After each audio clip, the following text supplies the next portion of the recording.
welcome you all today. I'm Val Cranston, I'm a humanist, and I'm very, very privileged and honoured to have been asked to conduct this ceremony to celebrate Ronnie's life. And I know we've been living in strange times at the moment, but that's no reason not to celebrate who Ronnie was, and that's exactly what we're going to do today.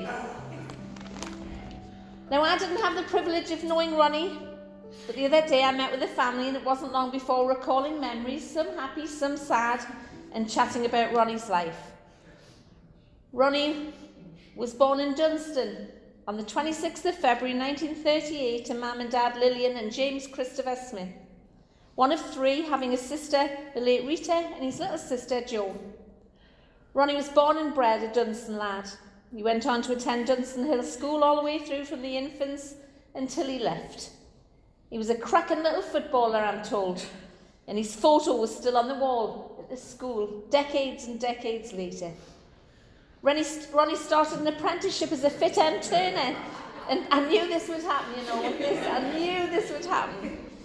He started an apprenticeship as a fit-end turner, and part of the deal was that he had to study at night school in Dunstan.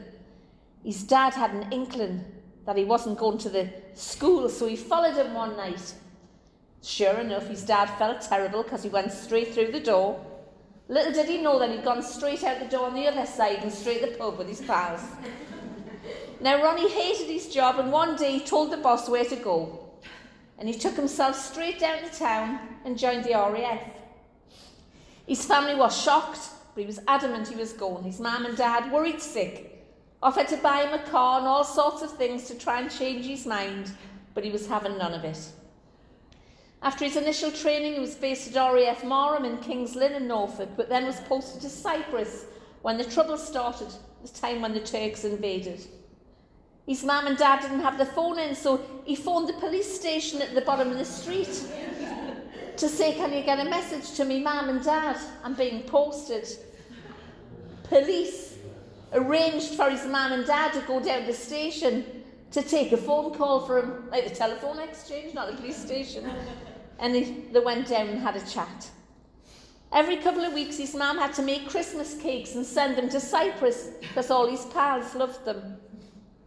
Ronnie also served in the Middle East. He was then posted to Lerwick on the Shetland Isles, and from there his last posting was at RAF Boomer.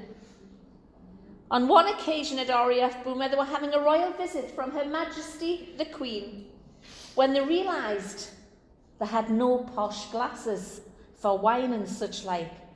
Ronnie said he'd bring his from home. He came down, got the gorgeous, beautiful glasses, took them up and saved the day. Little did they realise they were actually theirs, and Ronnie, let's just say, had borrowed them. Ronnie served for 22 years and was awarded his long service and good conduct medals. He finally came out of the RAF in 1979. He's visited many places in that time, including Singapore, the Middle East. When he came out of the RAF, he and Lena went into the pub trade. They had the Nag's Head, the Central Bar, the Norwood, and then finally the Black Bull on Westcott Road. He also worked at the Nickelodeon, where he was manager. Back to his younger years, he married Leonora Newton, known as Lena. When he was 25, she was 21. They tied the knot on the 20th of May 1961 at Gateshead Registry Office with a great party upstairs at the Metropole afterwards. Their first home was Hague Street, of course Ronnie in the RAF, but the family always remained at home. They went on to have 4 children, 3 girls and a boy, Lynn, Derek, Kim and Tracy. His family grew up and they went on to have their families, and Ronnie became granddad to Hayley, Lisa, Paul, Kieran, Christopher, Carl, Liam, Gemma, Sarah, Leanne, Jessica, Kimberly and Amanda. And great-grandchildren, Bailey, Cody, Danny Lee, Alexis, Hunter, Thea, Emily, Mikey, Lucy, Alan and Ben. And I'm not finished yet, because there was also a great-great-grandchild, Oliver. Ronnie was also a love father-in-law to Ian and Colin, and he's lived with Colin, Kim and the boys for the last 7 years. In fact, I think Colin's first date with Kim, our dad was there.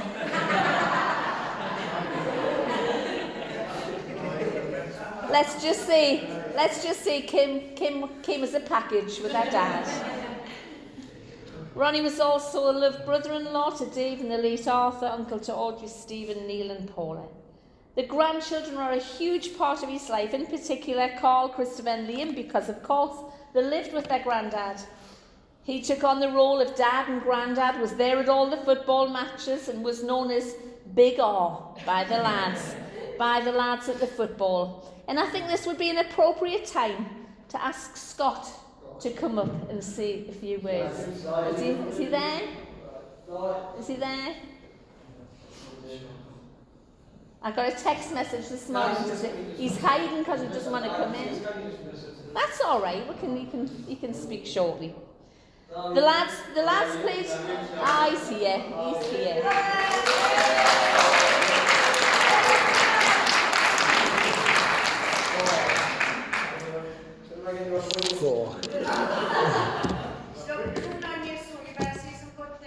Well, it's not very often I'm tongue-tied, like, but Stop knocking on there. what can you say about Ronaldo, you know what I mean? Absolutely unbelievable bloke. I don't know what happened to Chris, Liam and Carl. You know, he's an absolute legend. I mean, 20 years ago, I was carrying him from the club, and nearly 20 years ago, and I thought I only had a couple of years left then, you know what I mean? 20 years later, he's still drinking more main cutter, you know, just... But, like you say, he'd be looking down, well, I said I would call Liam and Chris, that was a load of crabbers. Better lads, you know what I mean? No, he's proud of his own, you know what I mean? I don't know, but...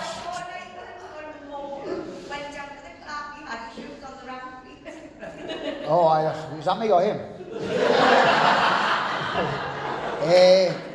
No, honestly, like you see, he's I don't know, he was like he's an absolute legend on the drink, to be honest with you, like, you know what I mean? Can he drink his own under the table? Well, problem cut, I like, but... Well, no, it's like you say, it's not very often I'm tongue-tied. Well, saying that, I was at half 3 this morning, but... no, honestly, your heart's racing, I don't know what to say, you know what I mean? But we'll always a glass to the club, Exactly. Exactly, sir. Keep your 2 metres, by the way. All right.